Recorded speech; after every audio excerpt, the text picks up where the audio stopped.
and her predecessor, David Cameron, resigned.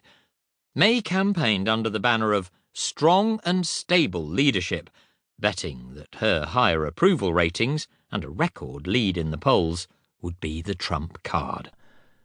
Over the course of the 6-week campaign, that gap was closed dramatically.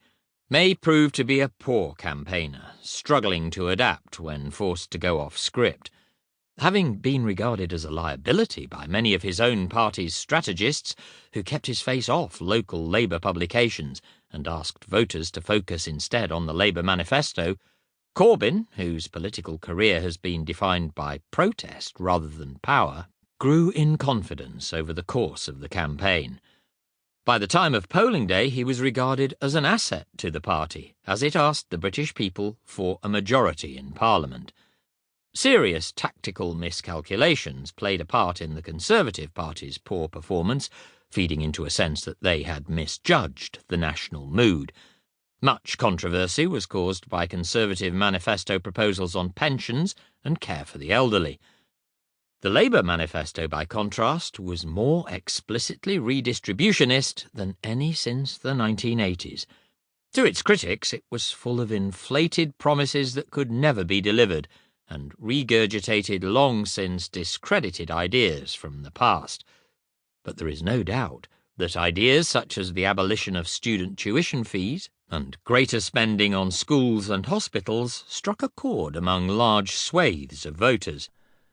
So, while Labour lost again, it avoided the political wipeout that many believed it was facing.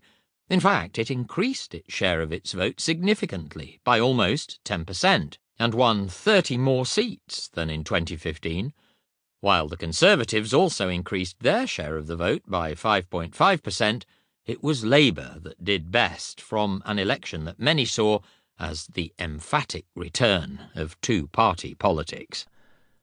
It was widely believed that the two-party monopoly on British politics had been broken by parties such as the Liberal Democrats, UK Independence Party and Scottish National Party. But the increase in vote shares for both Conservative and Labour bucked the trend, leading to a result that was reminiscent of those in the era of Churchill and Attlee.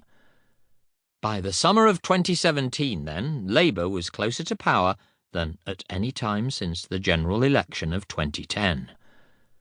In that sense alone, Jeremy Corbyn and his core team felt able to claim vindication for their strategy, despite defeat. No leader on the left of British politics since 1945 has faced more opposition from within their own parliamentary party.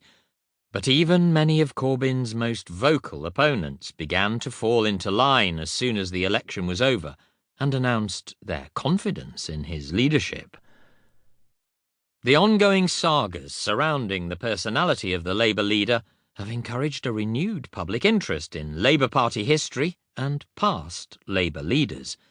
Across the political spectrum, in fact, one can detect a certain nostalgia for previous eras, in which politicians were seen as less polished, but somehow more authentic.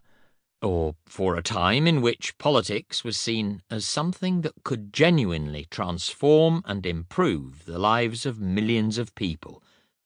As Attlee's biographer, I have lost count of the number of times people have expressed their longing for an Attlee style of leadership and politics as something distinct from what they saw in modern politicians. In conversations or in correspondence, many people have also described themselves as children of Attlee's government, either directly having been born at some point between 1945 and 1951, or indirectly, coming from families whose lives and destinies were shaped by the legislation that Attlee's government passed on the NHS, welfare, or education. Younger generations have also expressed admiration for Attlee's vision, determination, and integrity. The 50th anniversary of Attlee's death will be the 7th of October 2017.